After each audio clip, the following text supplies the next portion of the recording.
And we're starting off with some breaking news from our Home and Security editor, Mark White, who has just been able to reveal that for the first time, after 11 days, straight days of no crossings, at least 500 small boat migrants are likely to be arriving in Dover today. 500? This is going to be the first full day of Shabana Mahmood, the new Home Secretary, in power. And the Border Force has declared a red day in the English Channel with large numbers of illegal crossings expected. I mean, that's a flotilla. It's a significant number. It's a significant number. And at around 7:30 this morning, Mark White says that the Border Force vessel Defender arrived into Dover Harbour with the first group of migrants in board, with GB News counting 138 on that first vessel. So we are now seeing GB News provisional figures taking the number of Channel migrants who've arrived illegally in the UK this year to 29,500 under Yvette Cooper's watch, of course. She's just exited as Home Secretary. That was more than 52,000 in just 14 months. So Shabana Mahmood with a significant task on her hands, of course, made more difficult by this first full day of power. I don't understand this whole Border Force business, though, to be honest, because it just seems like we are literally just going and picking them up.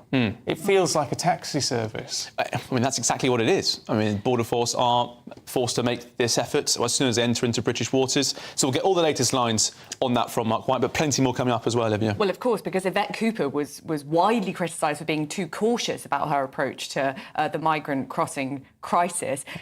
Keir Starmer has replaced her with Shabana Mahmood. She calls herself Blue Labour. She seems to be on the right of the party. Is it possible that she could get a bit more of a grip? Well, that is, if Labour doesn't descend into some sort of civil war. Angela Rayner, former deputy leader of the Labour Party, was the sort of bridge between Keir Starmer and the left of the party. Keir Starmer doesn't get to decide who her successor is. The members get to decide. There could be some sort of war. Could the new deputy leader not take the side of Keir Starmer? This could get really, really tricky for the Prime Minister. And this exclusive news from Mark White doesn't make things any easier. Is it deliberate? Is it deliberate that it's happening on her first day? I think. Or is it just weather? Well, it's just weather. It's remarkable how, and Mark says this all the time now, essentially the only deterrent to prevent small boat crossings at the moment in Britain is the weather. The smash the gangs policy, everyone can see that just isn't working. There isn't a legal deterrent. There certainly isn't a maritime deterrent. As you said, Stephen, it's just, you just go and pick them up.